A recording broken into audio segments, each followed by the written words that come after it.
Um, my name's Gio, and I just wanted to say that I love my life. And there's been ups and there's been downs, just like with anyone else on earth. You're always going to have your good days, you're going to have your bad days. But I just want to let you know that it gets better. And that no matter how low you fall or you think you fall, it only means that you're going to bounce that much higher. I know throughout my life there's been plenty of times where I've thought to myself that things are a little bit tough right now, but it always turned out to get better, whether it be by my friends, my family, someone in my life just came by and just made me happy, made me smile. And I know that when I was in elementary school, I was just always the different kid. We moved on to middle school, and, it's where things started happening, kind of. I started realizing that guys were a little bit attractive, and I started realizing that, hey, you know what, maybe I'm not like everyone else. But as time went by, things just kept getting harder and harder because after a while the feelings started coming back and I started liking guys again, and I didn't know what to do about it. I didn't know who to talk to. I didn't have any gay friends. I didn't have much else than my friends, and I didn't know how to tell them even because I didn't know how they were going to react. So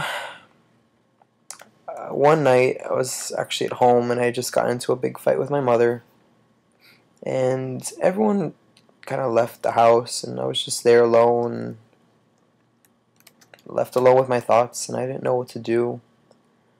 And usually when you're alone and no one else is around, when you start thinking to yourself is when everything kind of starts compacting, and you start thinking about all the times in your life when things haven't gone your way. And I started thinking about times that I was getting picked on for whatever reason, and I was thinking to myself, like, you know what, I don't want to put my family through this, I don't want to put myself through this, and I just can't take it anymore, I can't stand it. And that night I picked up a knife and I put it to my wrist, and I just didn't know what I was doing, but I just was doing it. And luckily I looked up at the ceiling at the time, and I just dropped the knife and I stood up and I just started crying and I walked back to my room. Something in my mind told me not to do that, and I didn't.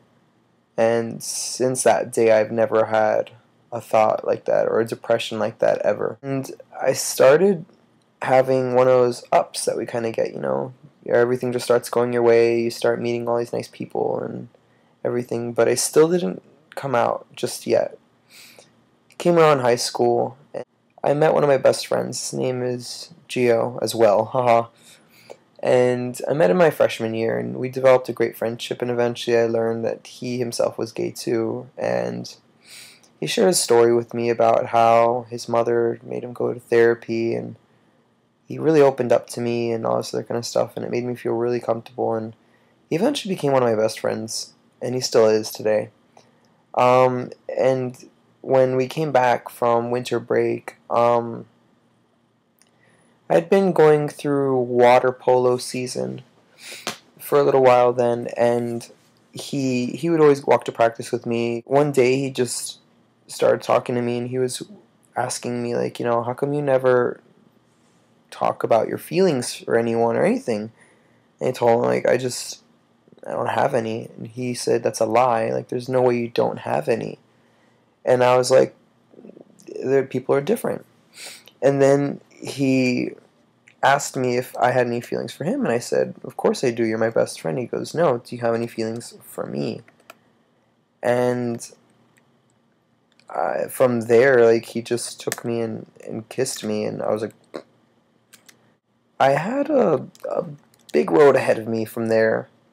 And that's when I started my coming out process, basically, because he had helped me realize that just because things may not have always been the way you wanted them, that they could always change for the way you wanted them to be. And from that point on, I started my coming out process very slowly. And I had my little sister Natasha. She's not related to me by blood, but how family's what you make it. My little sister Natasha was trying to get me together with her little sister, her blood little sister Jessica. And she called me on the phone and she's like, "My sister's attracted to you. Are you attracted to her?" And I was like, "No, not really." And she was asking me like, "Why?" And I was like, "'Cause I'm not." And then she just kept drilling me and drilling me and drilling me. And after a while, I was like pulling teeth. I was like, I'm, uh, I just don't like girls. It felt so empowering to do that, to actually finally say it more than just to myself in my head. And from that day forward, I moved and started telling other small pockets of people that I trusted so much. And I finally started going out with Gio, and it only lasted about 2 weeks, but we're still friends anyway. He was one of my best friends, and I didn't want to change that. And from there, I met another guy. His name was Alex, and we went through a relationship too. And that was my first public relationship that I expressed that no matter where I was in school, and I didn't care who knew it. That relationship was a issue too, because his mom didn't accept the fact that he was gay, and she sent him to go live with his aunt in another state. So we had to break that one off. And then I guess I kind of went through school, became involved in everything, made sure my name was always known.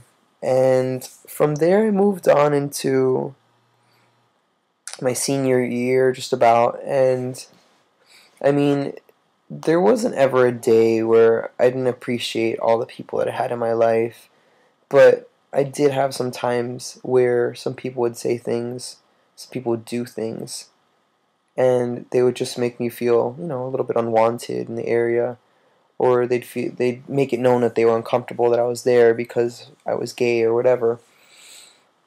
And it was just different, and I really had to kind of face that until one day where I was actually threatened at a parking lot by a movie theater by one of my classmates at the time.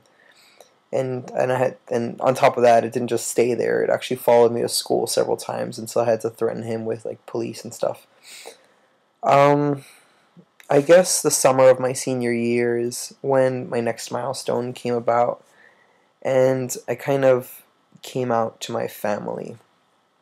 And that was a long day, because I was talking with one of my friends, Chris Balter, in Orlando, and he was telling me, he's like, "Why don't you tell your mother?"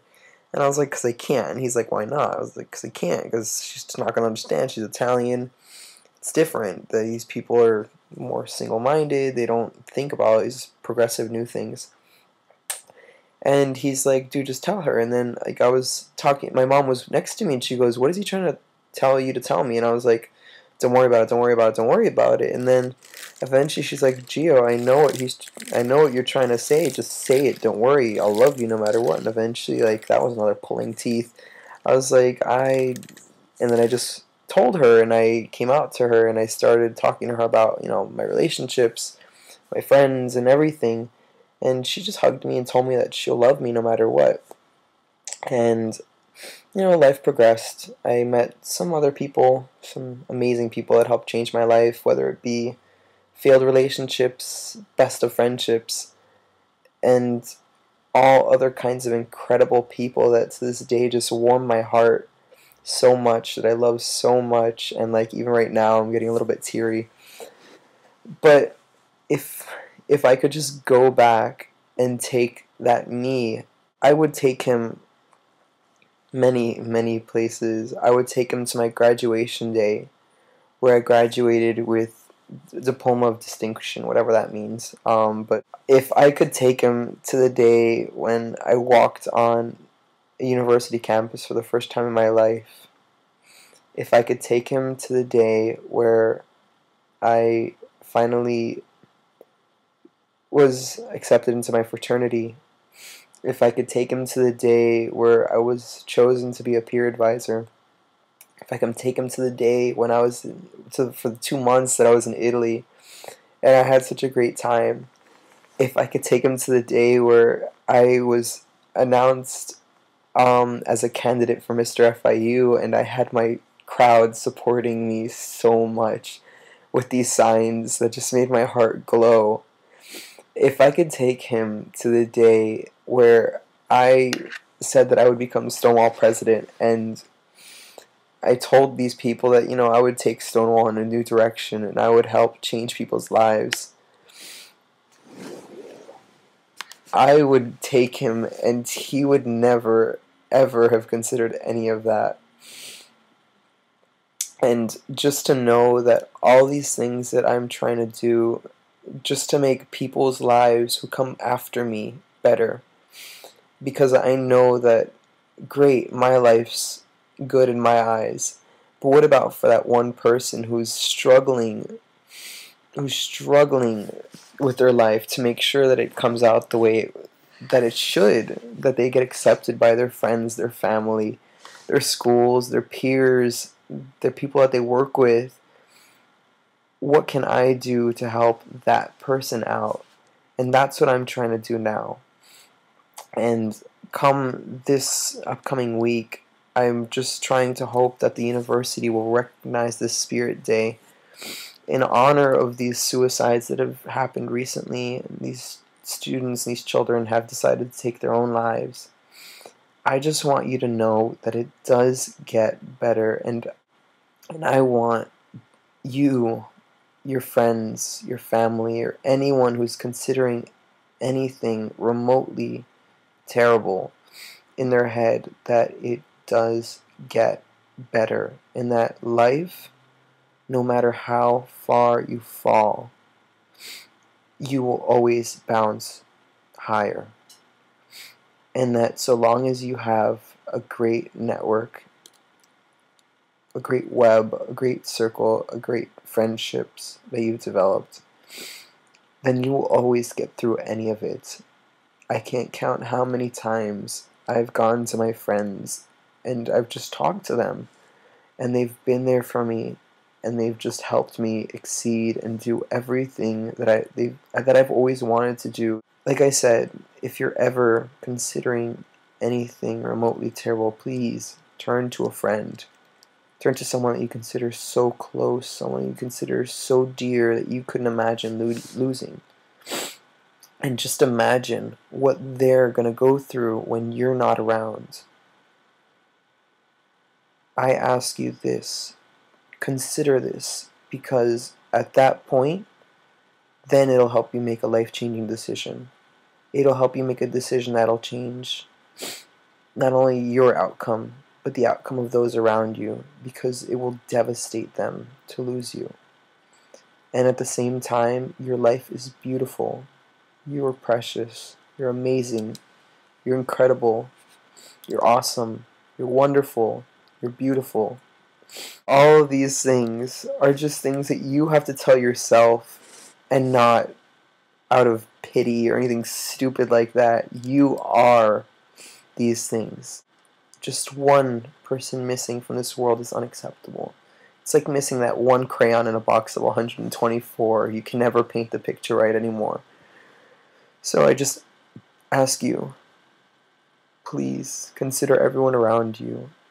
Consider everything that's coming to you in your future, and just think to yourself how much better life will get if you just give it a chance to get there. Life is always going to have its ups and its downs, but if it didn't have its downs, you wouldn't be looking forward to the ups. Someone out there loves you, and I'm sure it's not just someone. It's a group, it's a bunch, it's a ton of people. So please, please, consider how much people love you, and just know that your life is so valuable, you're so incredible, and you're so amazing, and that you are beautiful, no matter what anyone thinks of you. You are beautiful.